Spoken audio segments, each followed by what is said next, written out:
নমস্কার, আদাব। Crime petrol 10 থেকে আপনাদের সবাইকে স্বাগত।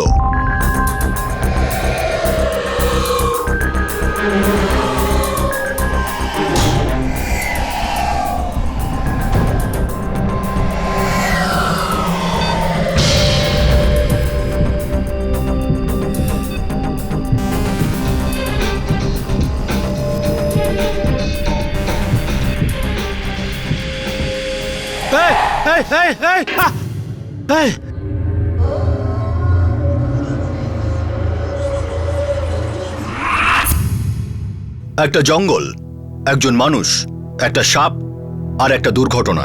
বহু যুগ ধরে প্রকৃতি আর মানুষের মধ্যে এই যুদ্ধ মৃত্যু ছায়ায় লড়া হচ্ছে। প্রকৃতি বারবার ক্রমাগত মানুষকে সতর্ক করে এসেছে আর বলেছে সীমা পার হয়ে যাচ্ছে। পৃথিবীর উপর সকল জীবের অধিকার আছে, কিন্তু কিছু বিষাক্ত মানুষ এই প্রকৃতির আড়ালে নিজের নোংরা পরিকল্পনাকে রূপ দেয়।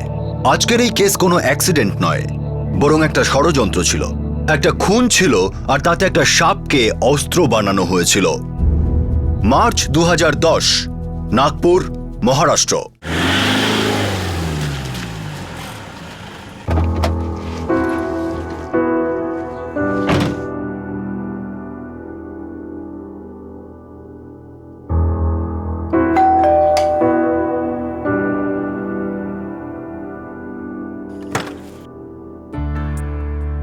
নমস্কার দিদি। আরে সুরেশ, এসো এসো এসো, ভেতরে এসো।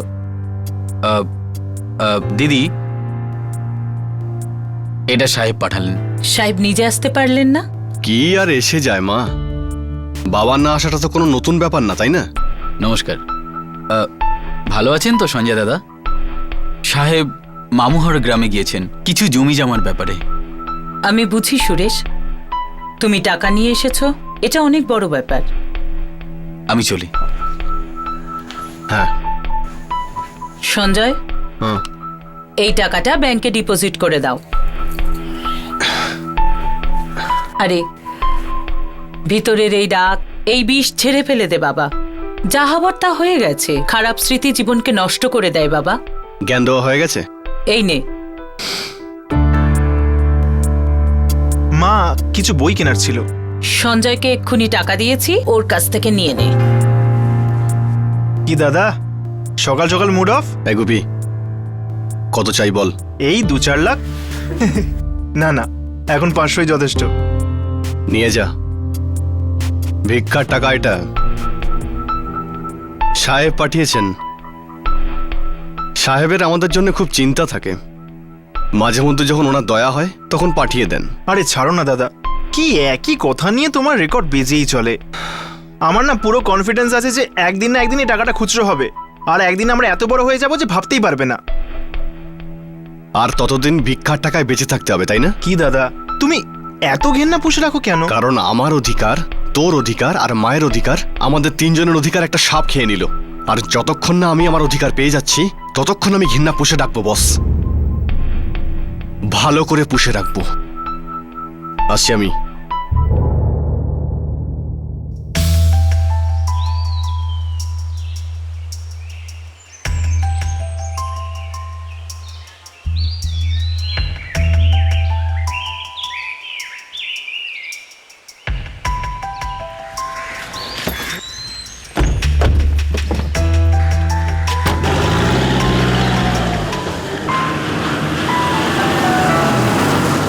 কাউরের গণেশ মন্দির দেখার জন্য বহু বছর ধরে ইচ্ছে ছিল।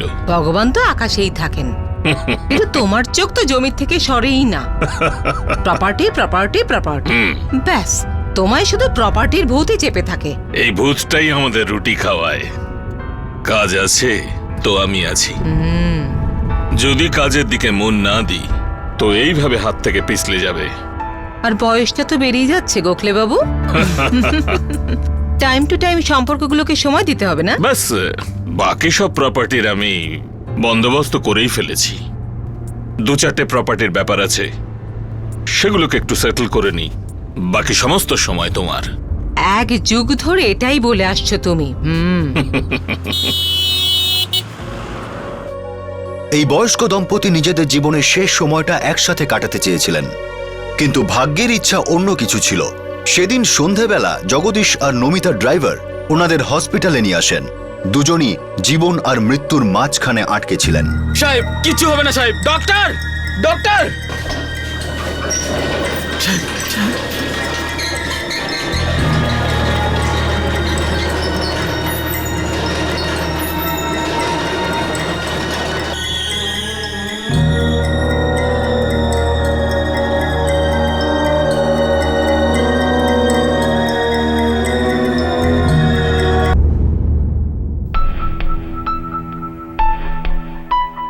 আই এম সরি, আমি কাউকে বাঁচাতে পারলাম না। ওনারা দুজনেই মারা গেছেন।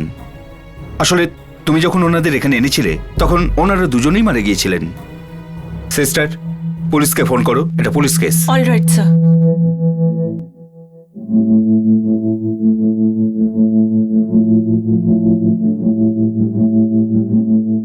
হাসপাতালে পৌঁছানোর আগেই ওনারা দুজন মারা গিয়েছিলেন। একটু আগে আসলে হয়তো আমরা ওনাদের বাঁচাতে পারতাম। কিভাবে মারা গেলেন? সাপের বিষ বিদ্যুতের থেকেও দ্রুত চলে।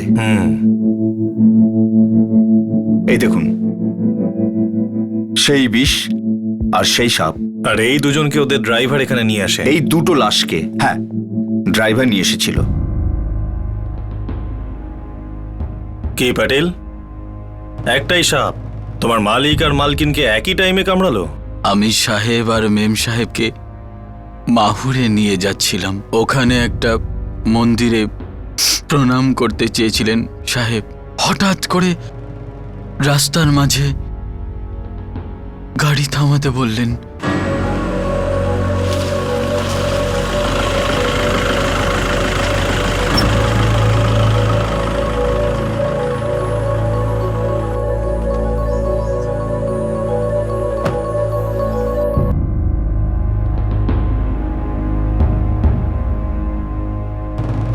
জগদীশ স্যারের টয়লেট করাচ্ছিল।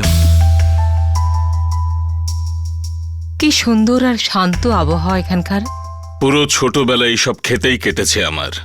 এই ক্ষেত তোমায় আবার ফিরে ডাকছে গোখলে বাবু। বলছে যে তোমার নমিতার সাথে এখানেই থেকে যাও সব সময়ের জন্য।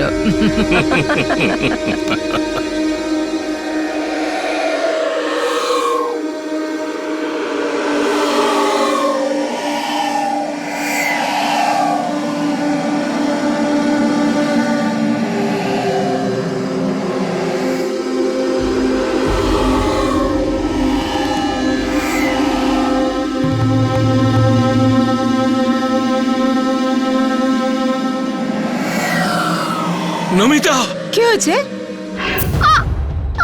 নমিতা, নমিতা!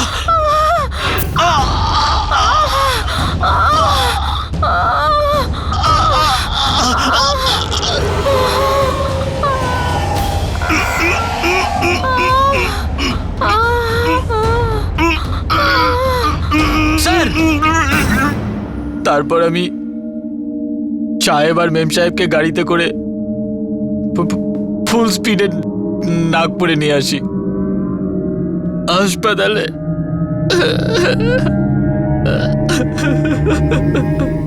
ইন্সপেক্টর, আমি 100% শিওর এটা স্নেক বাইটই। এছাড়া আর কিচ্ছু নয়। না কোনো আঁচড় বা না কোনো আঘাত, কিচ্ছু নেই। মানে এটা একটা accident case, unnatural accident case. একটাই সাপ দুজন মানুষকে একজনের পর আরেকজনকে কামড়ে দেয়। এমনটাই হয়েছে। ঠিক আছে, পোস্টমর্টম রিপোর্টটা আপনি আমাদের পাঠিয়ে দিন আর এই দুটো লাশকে ওদের ফ্যামিলির হাতে তুলে দিন।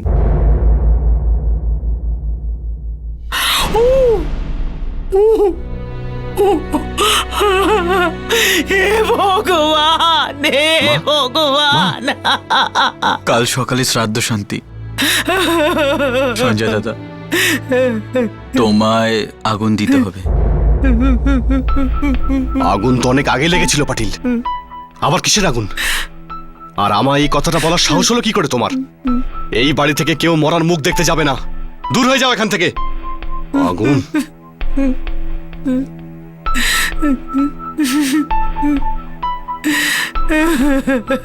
এখন তুমি কাঁদছো কেন? 15 বছর ধরে তুমি কষ্ট পেয়ে যখন কাঁদতে তখন তোমার চোখের জল কেউ দেখতে এসেছিল? কান্নার আওয়াজ কেউ শুনতে পেয়েছিল? উনি আমার স্বামী ছিলেন, তোর বাবা। এরকম বাবা থাকার থেকে অবৈধ হয়ে জন্মানো অনেক ভালো ছিল। সঞ্জয়, তা নয় তো কি? যে তোমায় আমায় আর আমার ছোট ভাইকে পচে মরার জন্য ছেড়ে চলে গিয়ে অন্য মহিলার সাথে বিয়ে করে থাকতে পারে, সে আমার বাবা হতে পারে না। তোমার রাগ হওয়াটা ঠিক বাবা, কিন্তু নিজেকে অবৈধ বলো না। আমার সিঁদুরকে সম্মান করো, নিজের বাবাকে বিদায় জানিয়ে এসো। আমার মন রাখো বাবা, যাও বাবা যাও।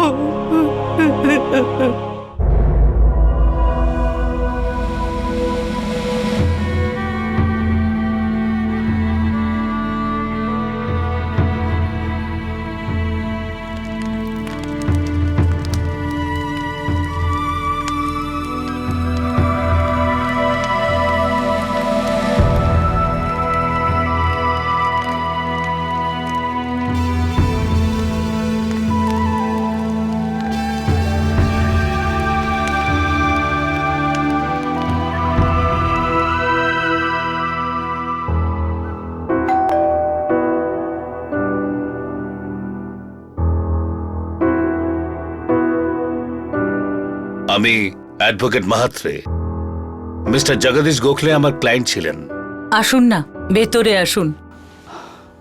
আসলে আমি ওনার বড় ছেলে সঞ্জয় গোখলের সঙ্গে কথা বলতে চাই। মিস্টার গোখলে ওনার সব সম্পত্তি ওই বিল্ডারকে বেচে দিয়েছিলেন।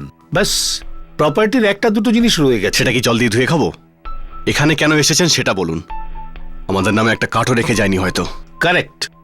ওনার দলিলের হিসেবে আপনাদের নামে কিছুই নেই। আসলে উনি ওনার ওই প্রপার্টি নমিতা গোখলের নামে করে দিয়েছিলেন, কিন্তু এখন তিনিও নেই আর ওনার কোনো দলিলও নেই। তো এই রামায়ণটা আপনি আমাদের কেন শোনাচ্ছেন? কারণ এখন আইনতভাবে এই সম্পত্তিটা আপনাদের তিনজনের। আইনত অধিকার আছে আপনাদের, আপনি বংশগতভাবে পেয়েছেন। আবার ভিক্ষে দিয়ে গেল, মরতে মরতে টুকরো ছুড়ে দিয়ে গেল। দেখুন মিস্টার সঞ্জয়, আমি শুধু আইন বুঝি, আবেগ নয়। আপনি আপনার বাবাকে ঘেন্না করলেও আমার কিচ্ছু এসে যায় না। আমার কাজ হলো এই প্রপার্টি আপনার নামে করে দেওয়া। একটা কাজ করুন, কাল আপনি আমার অফিসে আসুন, কিছু কাগজপত্রে সই করে দিলে ওই প্রপার্টিটা আপনার নামে হয়ে যাবে। অবশ্যই আসবেন, কিন্তু আমায় ফাইলটা বন্ধ করতে হবে।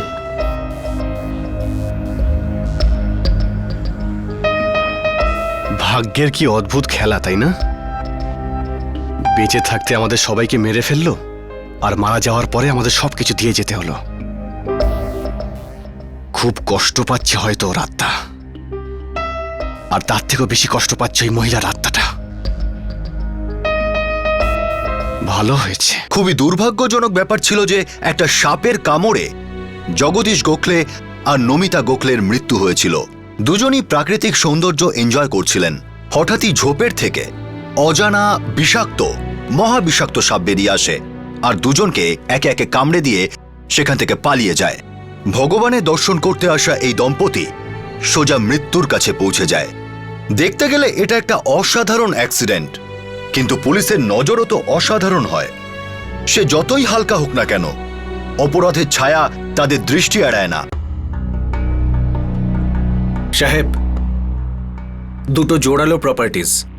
গোখলে দুটোকে নাগপুরের বিল্ডারদের বিক্রি করে। প্রথমটা অভিষেক বিল্ডার আর পরেরটা বামন বিল্ডার।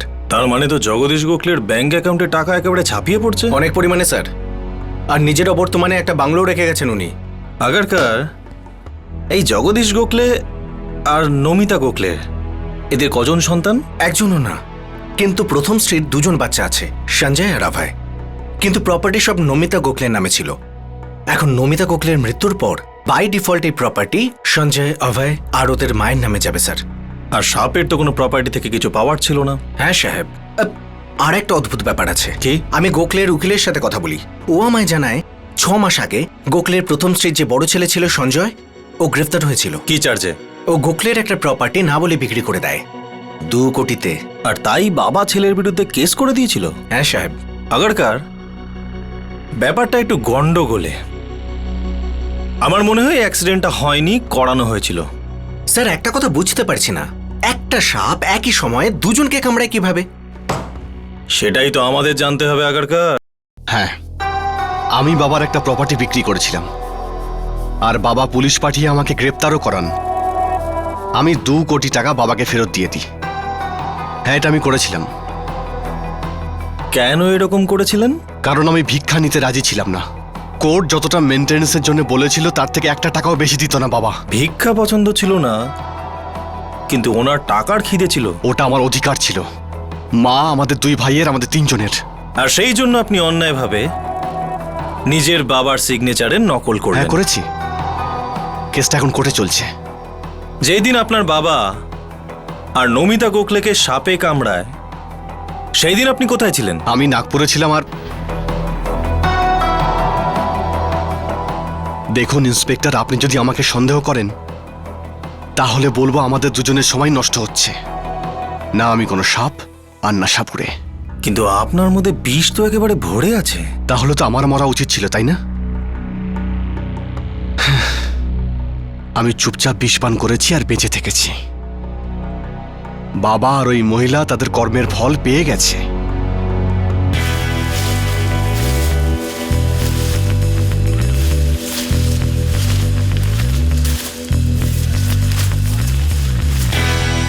স্যার এখানে তো কিছুই পাওয়া গেল না। একটা কথা বলো আগরকার, সাপ প্রথমে মহিলাটিকে তারপর লোকটিকে কামড়ায়, সেটা কেন? মানে গোখলে চিৎকার করেছিল নিশ্চয়ই, সাপ ভয় পায় না? আর ড্রাইভারও ছিল ওখানে। কালা ছিল নাকি? দুজনেই হয়তো চিৎকার করেছিল, পাশেই তো দাঁড়িয়েছিল, তাও কিছু করতে পারলো না। সাহেব, ড্রাইভার আসতেই সাপ পালিয়ে গেল। সাপ দুজনকে কামড়ালো, ড্রাইভারকে কামড়ালো না। হয়তো সাপকে 2 মানুষকে মারারই কন্ট্রাক্ট দেওয়া হয়েছিল। সাপ সেটাই করেছে যেটা সাপুড়ে চেয়েছিল। সাহেব, সাপের মনের ভেতরটা দেখা অত সহজ না। ও কখন কাকে কামড়ে দেবে সেটা একমাত্র ও নিজেই জানে। আর তাও একটা জঙ্গলি সাপ, সাপুড়ে ছাড়া সাপ। সাপ প্রথমে মহিলার হাত কামড়ায়, আর তারপর লোকটার পায়ে কামড়ায়, আর তারপর ড্রাইভার আসতেই ওখান থেকে পালিয়ে যায়। সাহেব, পুরো পৃথিবী সাপকে ভয় পায়, আর সাপও পৃথিবীকে ভয় পায়। এও হয়তো ভয় পেয়েছিল, কিন্তু এই সাপটাকে তো এত ভীতু মনে হচ্ছে না। হয়তো জঙ্গলি সাপ, সেই জন্য। তোমার কি মনে হয়? সাহেব, ছোট মুখে বড় কথা। ছোটবেলা থেকে আজ পর্যন্ত এই সাপেদের সাথে বড় হয়েছি। আমি একটা কথা অবশ্যই বলবো, সাপ কোনো কারণ ছাড়া কাউকে এমনি এমনি কামড়ায় না। জানবেন, সাপেদের মধ্যেও মনুষ্যত্ব থাকে, কিন্তু মানুষ বেশি বিষাক্ত হতে পারে। আগরকার, জঙ্গলে ওই সাপটা আর নেই। আমাদের কংক্রিটের জঙ্গলে ওকে খুঁজে বার করতে হবে। স্যার, আমি ড্রাইভার পাটিলের পেছনে কনস্টেবল লাগিয়ে দিয়েছি। ওই লোকটার চোখ মিথ্যে কথা বলছে স্যার। আমরা ফনা তুললেই দেখবে তখন ও মুখ খুলবে।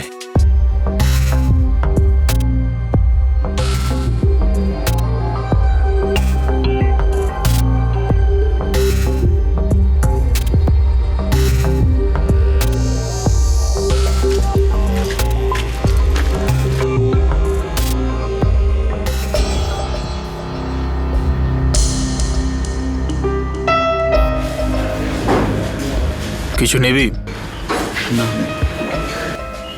কিছু তো নেই।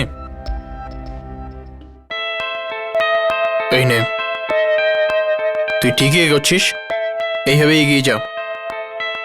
হ্যাঁ দাদা।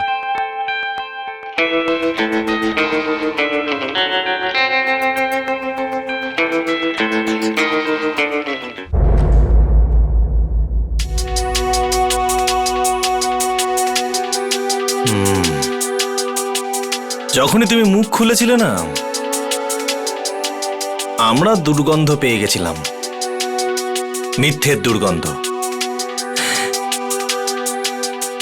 3 বছর তুমি জগদীশের ড্রাইভারি করেছ, তাহলে হঠাৎ করে এরকম ইউটার্ন নিলে কেন? আমি সত্যি সত্যি বলছি স্যার, সাহেব আর মেম সাহেবকে সাপে কামড়েছে। তা আমরা কখন বললাম যে সাপে কামড়ায়নি?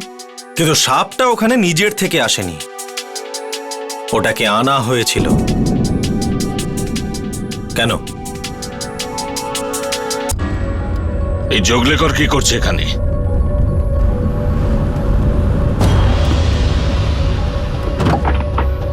এই চুপচাপ ওই গাড়িটাকে পিছু কর। এই জগলেকর, এগুলো কি মজা হচ্ছে? ডেঞ্জারাস মজা। যেটা বলছি সেটা কর, নইলে মরবি। এই, সামনে থেকে গাড়ি চালা। যা বলছি কর।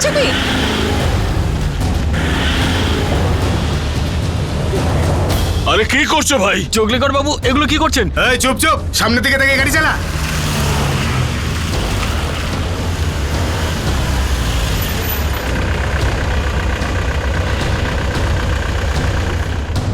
এই বেরো, আয় আয় চল এদিকে বেরো। আয়।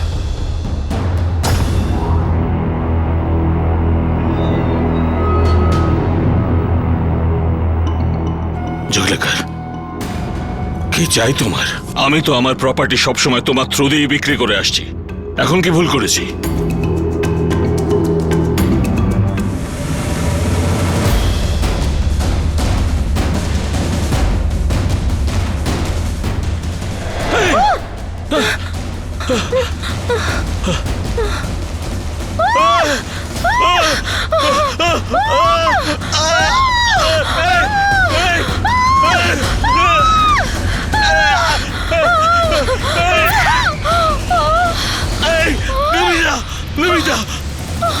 নমিতা, নমিতা, নমিতা, নমিতা, নমিতা, নমিতা,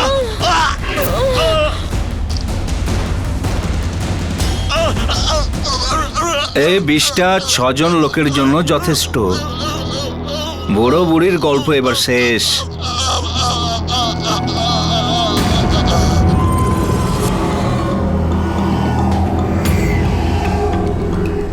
তোকে কি বলতে হবে মনে আছে তো? হ্যাঁ হ্যাঁ স্যার, ঝোপের মধ্যে দিয়ে সাপ এসে সাহেব আর মেম সাহেবকে কামড়ে দিয়েছে। এই একটা কথাতেই আটকে থাকবি, তাহলে তোর উপর কেউ সন্দেহ করবে না, আর আমাদের কোনো চান্সই নেই। আর যদি তুই মুখ খুলেছিস তাহলে সাপও মুখ খুলবে। তোর বউ, তোর বাচ্চা এরকম ভাবেই ছটফট করে মরে পড়ে থাকবে, বুঝলে? হ্যাঁ সাহেব। স্যার, ওরা বলেছিল যে কেউ সন্দেহ করবে না, খুব সাংঘাতিক লোক ওরা।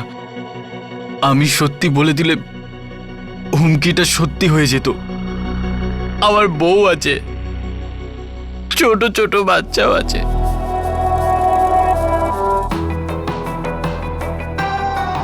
আসল বিষ তো এটাই পাটিল। যদি তুমি তোমার ছোট বাচ্চাদের জীবন বাঁচানোর জন্য মিথ্যে কথা বলে থাকো, তাহলে এই বিষটার প্রয়োজন হলো কেন? স্যার, বাচ্চাদের দিব্যি, আমি জানতাম না যে ওরা আমায় টাকা দেবে। জগদীশবাবু আমাকে ভালো মাইনে দিতেন, আমি খুব খুশি ছিলাম স্যার। উনি আমার বাবার মতো ছিলেন। একজন ভালো সন্তানের মতো আমাদের সাহায্য করো আর বলো ওরা কারা ছিল। জগলেকার, যাদব, শেখ আর ওই শাহপালা লোকটা। ওই শাহওয়ালা লোকটাকে তো আমি চিনি না, কিন্তু হ্যাঁ, চোখলেকার, যাদব আর শেখ সাহেব, এদের সবাইকে আমি ভালো করে চিনতাম। ওদের প্রায়ই বাড়িতে আসা যাওয়া লেগে থাকতো, কিছু প্রপার্টির লেনদেনের ব্যাপার ছিল। নাগপুরে যত স্টেট এজেন্ট, ব্রোকার আর দালাল আছে তাদের ভালো করে অনুসন্ধান করো। হ্যাঁ সাহেব। জগলেকার, যাদব আর শেখ, এই তিনজনের খোলস ছাড়ানোর সময় এসে গেছে। এবার এটা পরিষ্কার হয়ে গিয়েছিল যে এই সাপটা সাপ নয়, বরং বিষ ভরা কোনো বন্দুকের গুলি ছিল, যেটাকে এই তিনজনের কথায় চতুর্থ কেউ চালিয়েছিল। এই 3 খুনি পর্যন্ত পৌঁছানো খুব একটা কঠিন ছিল না। 24 ঘন্টার মধ্যে এই 3 জন খুনিকে পুলিশি হেফাজতে নেওয়া হয়।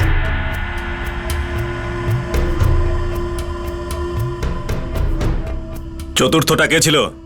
জয়দেব। এই জয়দেবকে? ও ইয়াবতমালের বাসিন্দা স্যার, সাপেদের ট্রেনিং করায়।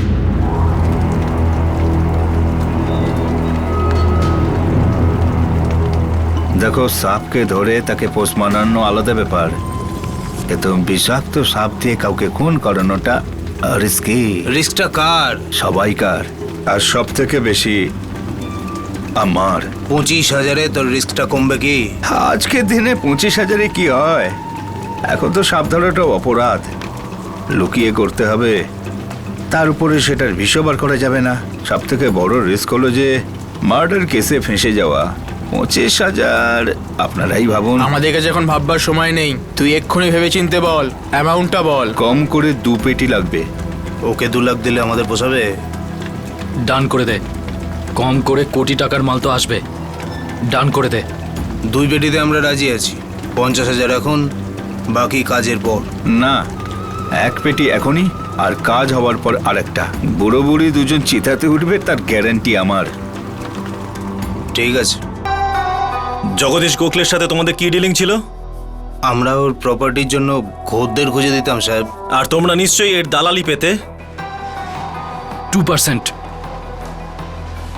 ওদের মেরে তোদের কি লাভ হতো? হ্যাঁ হ্যাঁ, শুনতে পাচ্ছিস না? হ্যাঁ, আমি জিজ্ঞেস করছি ওদের মারার কি কারণ ছিল? কন্ট্রাক্ট নিয়েছিলি তোরা, নাকি ভাগ পাওয়ার কথা ছিল? ভাগ। কত? 50%। তোদের মতো দালালদের এত বড় টাকা দেওয়ার কথা কে বলেছিল?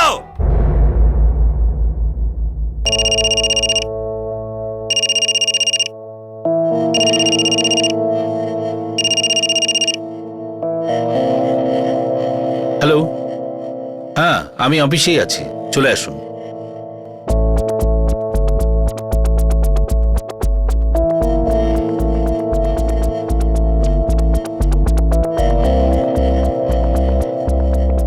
এতে একটু সময় লাগবে, ফর্মালিটিসটা শেষ হয়ে গেলেই আমি তোমায় নিজে কন্ট্যাক্ট করে নেব। Thank you. ফর্মালিটি এখন ছাড়ো অ্যাডভোকেট মাহাত্রে। কি ব্যাপার ইন্সপেক্টর? আমরা জানতে পেরেছি জগদীশ গোখলে আর নমিতা গোখলেকে খুন করা হয়েছিল। এটা কি বলছেন আপনি? কে করিয়েছে?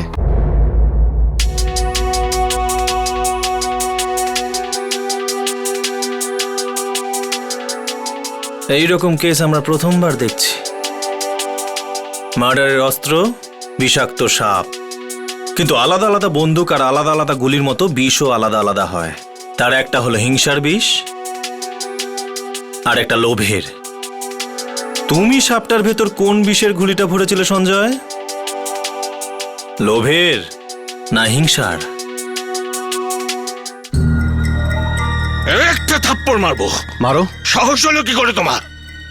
কাকে জিজ্ঞেস করে ওই প্রপার্টি বিক্রি করেছো? ওই প্রপার্টি আমার, বেচবো, দান করব, যা খুশি করব আমি। ওই প্রপার্টি হলো আমার, শুধু আমার। ভুল, ওটা প্রথমে দাদুর ছিল আর তারপর তোমার হয়। এখন ওটার উপর আমার অধিকার। যতক্ষণ না আমি দেব, অধিকার পাবে না। শোনো, রাগ করছো কেন? ছেলে ভুল করে ফেলেছে। দেবযানী, ভুল আর অন্যায় এর মধ্যে পার্থক্যটা বোঝো। এ ছেলে ও আমার আড়ালে থেকে কারসাজি করে 2 কোটি টাকার প্রপার্টি বিক্রি করেছে। কম করে 7 বছরের শাস্তি তো হবেই ওর। চুপচাপ সব টাকা ফেরত দিয়ে দাও, না হলে কোর্টে নিয়ে যাব। হাত জোর করছি, এরকম করো না। দেবযানী, একটা চোরের জন্য নিজেকে এত কষ্ট দাও কেন? ও তো একটা নালায়েক। হ্যাঁ, আমি নিষ্কর্মা, কিন্তু আমি নিষ্কর্মা কেন? কারণ আমার বাবা আমাকে যোগ্য মনে করে না, আমার মা আর আমার ভাইকেও যোগ্য মনে করে না। নোংরা আবর্জনার মতো তুলে ফেলে দিয়ে অন্য মহিলার সাথে বিয়ে করে নেয়, এটাই তোমার যোগ্যতা। মেরে মুখ ভেঙে দেবো তো। ভাঙো না। এই ব্যাপারে নাক গলাবার অধিকার নেই তোমার। ওই বিল্ডারের থেকে যে টাকা নিয়েছো, চুপচাপ সেটা ফেরত দিয়ে দাও, না হলে কোর্টে নিয়ে যাব। সাজা হবে তোমার। 15 বছর ধরে তো আমরা শাস্তি পেয়ে চলেছি, তুমি আর কি শাস্তি দেবে আমাদের?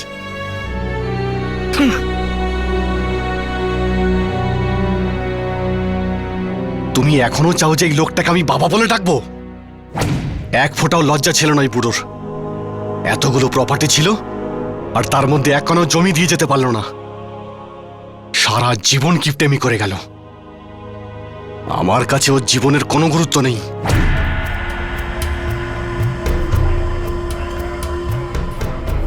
দেখো, আমি জানি যে তোমরা ওর পিছনে হাত ধুয়ে পড়ে আছো, যাতে ওর 5টা প্রপার্টি যেন তোমাদের খদ্দেরকে বিক্রি করে। তুই আগে নিজের কথা বল, কি খিচুড়ি পাকাচ্ছিস? আরে ও আবার কি খিচুড়ি পাকাবে? ও তো নিজেই জগদীশের খায়। ছেড়ে দেওয়া মা আর ছেড়ে দেওয়া ছেলেদের টাকাতে অধিকার থাকে না। সেই অধিকারটাই চাই আমার। দেখো, তোমরা আমাকে সাহায্য করো, সারা জীবন আনন্দ করবে। আরে জিলিপির মতো পেঁচিয়ে কথা বলিস না, আসল কথা বল। শেষ করে দাও জগদীশ গোখলে। কি? ওই লোকটাকে মেরে ফেলো যাকে আমি কোনোদিন নিজের বাবা মনে করিনি। ও আর ওর দ্বিতীয় বউটা আছে না, ওদের দুজনকে শেষ করে ফেলো। দেখো, তারপর প্রপার্টি আমার মা আর আমার ভাইদের হবে। প্রপার্টির অর্ধেক ভাগ তোমাদের হবে, কিন্তু প্রথমে ওদের দুজনকে সরিয়ে দাও।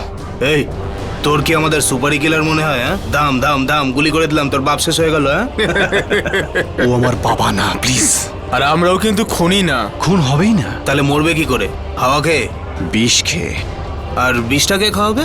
সাপ। স্যার, আমি জয়দীপকে আগের থেকেই চিনতাম। আমি একবার ইয়াবত মালে কিছু কাজে গিয়েছিলাম, তখন আলাপ হয়েছিল।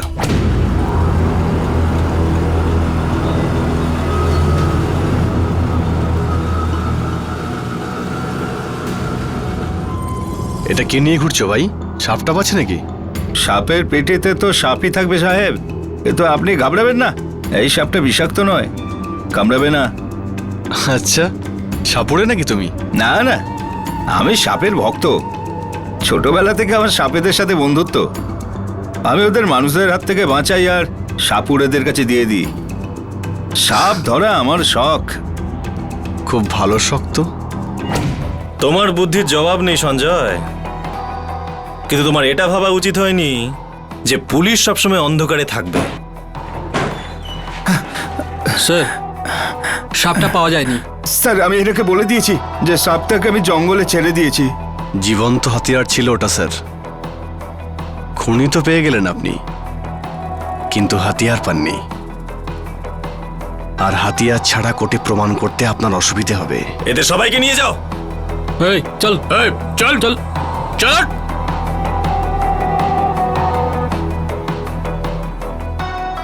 একটা সলিড কেস বানাও এদের বিরুদ্ধে, যাতে সারা জীবন জেলে পচতে হয়। এটা কি সর্বনাশ করলি তুই? আরে তোর বাবা ছিল, বাবা। নামেই শুধু বাবা ছিল, অধিকার ছিল না মা। ও তোমার স্বামী ছিল না, তালাক দিয়ে দিয়েছিল তোমায়। কেউ হতো না তোমারও। আরে এটা কি করলি তুই? কেন করলি তুই? কিসের জন্য কাঁদছো?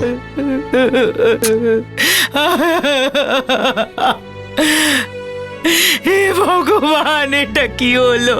এটা কি হলো? হে ভগবান।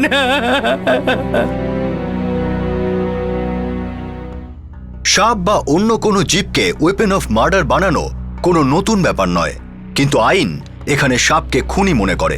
আইপিসির ধারা 299 আর 300 অন্তর্গত এই খুনের সমস্ত অভিযোগকারীর উপরেই হত্যা আর কালপেবল হোমোসাইডের কেস চলবে। আমাদের দেশে প্রপার্টি নিয়ে প্রত্যেক বছর হাজার হাজার খুন হয়, আর দুঃখের বিষয় হলো প্রপার্টি বেশিরভাগই রক্তের সম্পর্কের মধ্যে বাঁধা থাকে, আর সেই রক্তই ওই জমিটাকে চাষ করে লাল করে ফেলে। যখনই কোনো পরিবারে জমি জায়গা নিয়ে অশান্তি হয়, বনিবনা হয় না, তখনই সেটা একটা আভাস হয় যে রক্তের সম্পর্কে রক্ত ঝরার পুরো সম্ভাবনা রয়েছে। আপনাদের সাথে আবার দেখা হবে, ততক্ষণ নিজের খেয়াল রাখুন, সতর্ক থাকুন। জয় হিন্দ।